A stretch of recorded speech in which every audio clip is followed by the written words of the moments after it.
Salut les potos, on se retrouve aujourd'hui pour la revue de l'épisode 2 de ce Leveling. Et cet épisode, bien qu'on n'ait pas encore eu le moment qu'on attendait, franchement, il était bien. Il était super. Et cet épisode même a donné un peu un vibe, si tu veux, de Attack on Titan, épisode 1 ou 2. Je sais plus si c'est l'épisode 2 que la mère des reines se faisait bouffer, bien c'était à la fin de l'épisode 1. En tout cas, cet épisode-là avait les mêmes vibes que l'épisode de Attack on Titan, mais avec quelques petits tweets en plus. Donc on va revenir tout de suite sur la revue de l'épisode. Donc en gros, ils sont dans le donjon, ils sont en PLS clairement, et là t'as le mec qui leur fait comprendre qu'en fait, le monstre qu'ils ont en face d'eux là, c'est un monstre de rang A, voire de rang S carrément. Donc là, ils sont dans la mouise, mais la mouise totale. Et tout le monde bien sûr panique. Et tu sais comment ça se passe. Tout le monde panique, tout le monde veut faire à sa tête. Tout le monde, c'est tout le monde pour sa peau, tout le monde veut s'en sortir, tout le monde veut s'enfuir. Et donc, t'en as qui, bon, se croient plus malins que les autres, et puis bon, ils essaient de s'enfuir, puis là, voilà, ils se font éclater un par un. Et ils se font éclater, mais de manière vraiment, vraiment, vraiment violente, comme on le verra. D'autres, ils se font éclater parce qu'ils se croient plus malins que les autres. D'autres, c'est juste parce qu'ils ont tellement peur. Donc, vraiment, là, tu as un truc ultra gore, quoi. Tu as de l'horreur, tu as du massacre, tu as beaucoup de choses en même temps qui se passent. Et dans tout ce drama-là, tu as Jinwoo. Jinwoo qui est supposé être le plus faible et de la bande, qui lui par contre arrive à garder son sang-froid et à essayer d'imaginer des possibilités pour pouvoir s'en sortir. Et le fait qu'il ait pu garder son sang-froid lui a permis de trouver la solution aux énigmes, parce que du coup le donjon finalement c'était un ensemble d'énigmes qu'il fallait réaliser. Donc c'est lui un peu qui dirigeait les trucs, tu vois, mais bon, vu que c'est pas un gars de rang élevé, t'as des gens chaque fois qui donnaient des directives, t'as des gens qui ne le croyaient pas forcément. Bon, ils le croyaient au début, puis après, bon, par peur ou bien par genre, en mode, ils veulent se débrouiller par eux-mêmes, ne finissent par ne pas l'écouter et puis se font tuer, comme ça. Donc, ça nous amène d'épreuve en épreuve jusqu'à ce que, bon, il y a la sélection naturelle qui se passe, des gens meurent et tout, blablabla. Même le Jinwoo, il en prend pour sa mouisse, hein, le Jinwoo. À un moment donné, je pense qu'il perd un pied. Et là, tu as la fille qui essaye de le soigner et tout. Et puis la fille aussi, franchement, elle perd toute son énergie à le soigner. Donc là, on est vraiment en mode la soigneuse. Elle est HS presque. Et le Jinwoo aussi, voilà, quoi, il lui manque juste un pied. Donc ça, la troisième épreuve, l'épreuve du sacrifice. Si tu veux dire ça comme ça. Et entre-temps, il y a eu beaucoup de querelles et tout, voilà. Puis là, tu as le chef de la guilde qui voulait aller se sacrifier. Mais finalement, ils ont compris qu'ils doivent tous venir au niveau de l'hôtel et tout. Et là, donc, l'épreuve était assez spéciale parce que apparemment, je pensais qu'il fallait que eux tous arrivent à garder les statues éloignées pendant que toutes les flammes bleues partent. En gros, je pense qu'il devait tenir jusqu'à ce que toutes les flammes bleues partent. Mais en même temps, genre, tous les gars partaient. Genre, tous les gars s'enfuyaient. Et techniquement, il ne leur est rien arrivé. Après, on ne sait pas, peut-être que dans l'épisode prochain, on verra que finalement, tous ils sont morts. Mais ultimement, il restait juste 3 personnes. Jinwoo, la fille, puis le chef de la guilde. Le chef de la guilde, au calme, il voulait se sacrifier et tout. Tu vois, il s'est dit, ok, voilà, c'est ma faute un peu si on est tous dans cette merde. Donc, je me sacrifie pour sauver les autres. Mais voilà que l'autre, elle n'avait plus d'énergie. Elle n'avait plus d'énergie et là, donc elle pouvait plus marcher. Jinwoo n'a plus de jambes, donc lui, il peut pas non plus marcher. Donc, techniquement, il faut que le chef de la guilde et la fille puissent s'enfuir et que Jinwoo reste. Donc, Jinwoo est resté. Et en gros, en fait, il a été très courageux. Il a fait un énorme sacrifice, le Jinwoo. Et voilà, donc, c'est lui finalement le héros le plus faible qui s'est comporté en héros pendant toute la durée de l'épreuve. Et c'est lui maintenant qui va se sacrifier pour ceux qui sont supposés être les plus forts. Cette partie-là que j'ai ultra bien aimé, c'est que c'est pas comme dans d'autres chaînes et tout, le gars se sacrifie et puis il ne remet pas en question son sacrifice et tout, tu vois.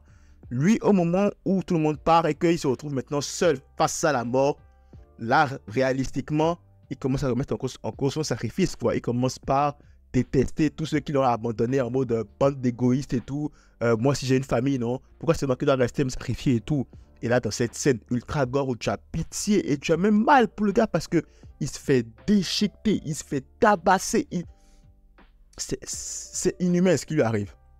Et moi, je me demande même comment est-ce qu'il a eu la force de se mettre encore à penser je me demande comment il fait pour avoir la force d'avoir des pensées aussi négatives alors qu'il se faisait charcuter de part et d'autre.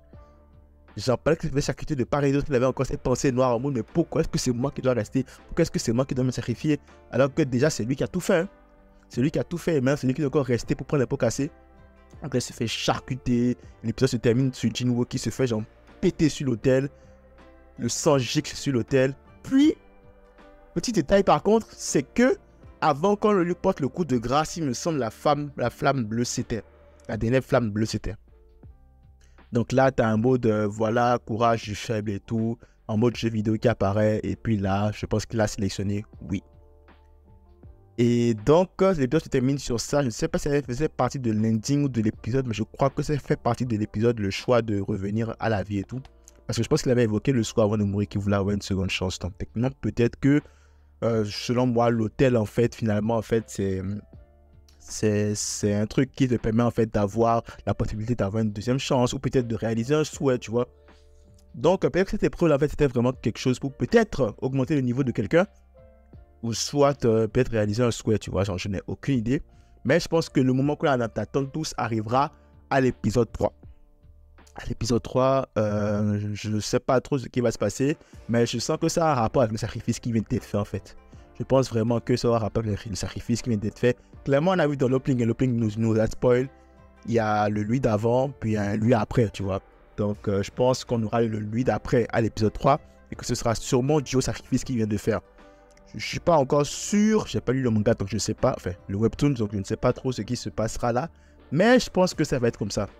Je pense que en fait, son courage lui sera récompensé puis là il va devenir genre ultra OP parce qu'on l'a vu, hein, on l'a vu. Genre le Bing nous a déjà spoil, il y a lui là maintenant, puis il y a le lui genre ultra badass qui va arriver quoi, tu vois. Moi je me demande d'ailleurs même qu'est-ce qui va se passer, est-ce que les gars qui ont fui sont morts? Ou c'est comment? Ou quand il va revenir à la vie, qu'il va les retrouver, qu'est-ce qui va se passer? Les retrouvailles sont vraiment incroyables, hein? Franchement, les retrouvailles seront incroyables. Bref, revenir rapidement sur la direction technique, enfin les aspects techniques de l'épisode. Franchement, si il y a un truc dans lequel l'épisode s'est vraiment transcendé, c'est le fait de transmettre certaines émotions. On a clairement vu pendant tout l'épisode que c'était dans une situation de désespoir intense. On était dans une situation où genre il n'y a aucun espoir possible. Et ça s'est matérialisé par la bande son qu'ils ont joué pendant tout l'épisode qui était vraiment incroyable, qui te donnait des frissons, qui te faisait t'inquiéter pour les personnages et qui te mettait dans une atmosphère de genre c'est fini quoi, c'est foutu. Un peu comme dans l'attaque des titans, quand les titans ont attaqué les murs la première fois. C'était exactement le même vibe, comment leur personnage meurt tragiquement, sauf que ici c'est le héros qui meurt tragiquement. Et franchement, c'était très bien. Autant c'était pas ce à quoi on s'attendait. Autant c'était pas ce à quoi tout le monde se préparait. Autant cette partie-là, cet épisode-là, en vrai, on n'a rien à lui reprocher. On n'a rien à lui reprocher parce qu'il était vraiment, vraiment réussi. Il était très, très, très bien. Et franchement, même la narration, l'histoire racontée dans cet épisode, elle est bien passée. Elle est bien passée, clairement. Puis, donc, du coup, maintenant, t'es hypé. T'as hâte pour la suite, t'as hâte au prochain épisode. C'est sûr que le moment tant attendu arrivera au prochain épisode, tu vois. Le moment qui vaut autant la hype à cet animé là, en fait, sûrement ça arrivera au prochain épisode. Mais en tout cas, faut pas quand même enlever de quoi à cet épisode là qui était franchement ultra réussi pour le coup. Franchement, j'ai vraiment aimé. J'ai grave aimé. Voilà, c'est tout ce que j'avais à dire hein, pour cette revue de l'épisode 2 de Solo Leveling. Hâte à l'épisode 3. Si vous avez aimé la revue, n'hésitez pas à liker, laisser un commentaire, ça fait toujours plaisir. Et surtout, si j'ai dit des bêtises dans la vidéo, n'hésitez pas à me le dire aussi en commentaire, ça fait encore plus plaisir. Si vous n'êtes pas encore abonné, abonnez-vous, ça fait encore très plaisir. Max de like, max de partage. On se retrouve très très vite dans la vidéo. C'est là pour être de vos proches. C'est tout pour moi. À la prochaine.